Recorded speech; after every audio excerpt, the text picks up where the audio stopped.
Publiée en auto-édition en 2004, Aurélie Valognes devient le 5e écrivain et la première femme en nombre de livres vendus en France. Ce premier roman, repris par les éditions Michel Lafon, a été réédité en 2015 à plus d'1 million d'exemplaires. Il est traduit dans plus de 15 pays. La version éditée au livre de poche devient l'un des best-sellers de l'année 2016.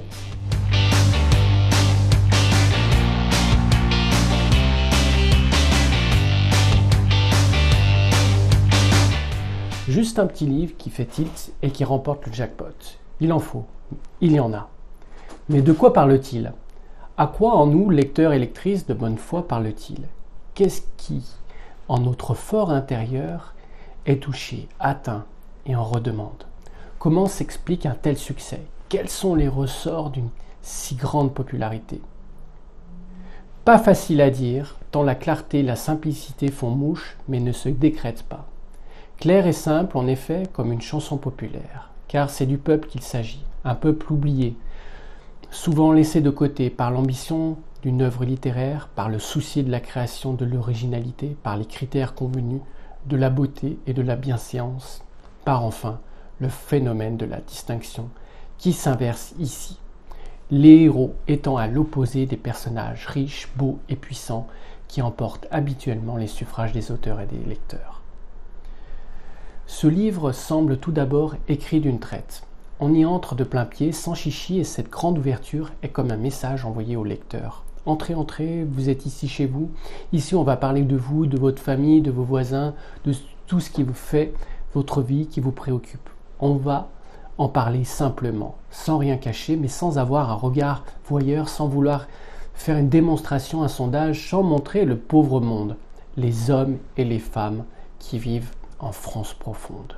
Leurs difficultés, leurs travers, leurs limites. On va en parler du dedans. Parler vrai, avec respect et amitié. En restant entre nous. Un anti-héros. Déjà en 2006, l'élégance du hérisson de Muriel Barbery commençait ainsi. Je m'appelle René, j'ai 54 ans et je suis la concierge du 7 rue de Grenelle, un immeuble bourgeois. Je suis veuve, petite, laide, grassouillette. J'ai des oignons aux pieds et en croire certains matins, auto-incommandant une haleine de mammouth. Ferdinand Brun, même s'il évoque irrésistiblement la concierge de la rue de Grenelle dans ce personnage d'anti-héros, s'en démarque totalement. Cependant, car lui, il ne dissimule rien, pas d'érudition qui le rendait supérieur à ses semblables, pas de goût qui le ferait échapper à sa classe sociale. La concierge du hérisson cache son jeu, c'est une fausse prolétaire. Monsieur Brun est authentiquement cet homme âgé, seul, prisonnier de lui-même, un anti-héros par essence, à qui la vie toute bête qui est celle de tout le monde, ouvre les yeux en lui faisant in extremis les plus beaux des cadeaux. Ferdinand est bien l'un des nôtres, tellement banal et interchangeable qu'on sait d'avance à peu près tout ce qu'il y a à savoir de lui. Comme ses voisines, Béatrice Claudel, la supposée bourgeoise, et la sans prénom Madame Suarez, concierge en titre, que l'on pourrait m'avoir croisée dans l'escalier ou au supermarché. Leurs vies sont posées là, en vitrine. Pourrait-on dire dans l'immeuble quelconque où, les uns au-dessus des autres, ils attendent que passe le temps, avec, pour chacun, les signes distinctifs de leur existence. Petits-enfants, chiens ou chats, mari ou femme. Comme tant de nos contemporains, Ferdinand est un solitaire, veuf après avoir fait partie des divorcés. La séparation, celle des couples, des familles, est une constante des personnages de l'œuvre. Avec bien sûr son corollaire, la solitude. Mariage qui s'enlise, veuvage tôt ou tard, maladie, mort, tel est le lot humain avec lequel il faut vivre, survivre. Chacun des personnages du livre est seul. La vie l'a séparé d'un être cher. D'un être qu'il aimait, et même de celui qu'il n'aimait plus, ou croyait ne plus aimer. Chaque génération est frappée, celle des plus âgés, Béatrice, Madeleine, Ferdinand, seul chacun chez soi. La génération suivante est vouée à un couple improbable, parent-enfant. La fille divorcée de Ferdinand, le père veuf de la petite Juliette. La mort est très présente et fait parfois œuvre utile, fauchant opportunément une odieuse concierge, libérant de la sorte celui qui n'avait d'autre identité que celle de mari de Madame Suarez. Les enfants, enfin, sont seuls. Le petit-fils de Ferdinand est isolé à Singapour. Juliette est seule de son espèce parmi les élèves de son âge, en butte aux agressions de condisciples qui ne la comprennent pas. La vie jaillit. Tapis dans l'ombre, la vie rejaillit de l'arrivée providentielle de Juliette dans la vie de M. Brun. Cet enfant est surdoué. On pense encore à l'héroïne enfant de l'élégance du hérisson, mais les données sont inversées. Dans Mémé, c'est Ferdinand qui ne voit pour issue que le suicide, tandis que Juliette apporte courage, lucidité et affection. Par cet événement, Ferdinand rejoint le monde de ceux qui courent la chance d'être heureux.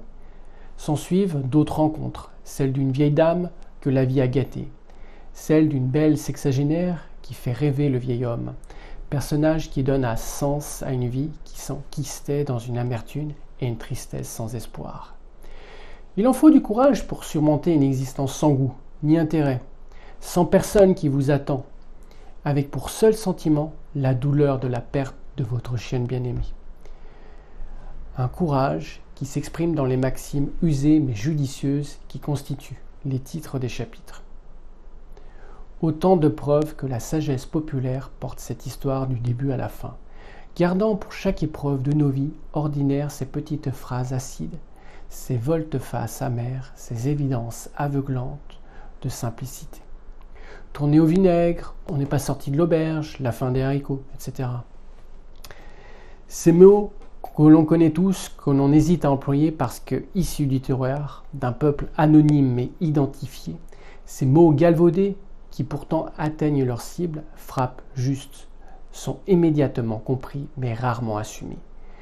Les bras m'en tombent, allez à confesse.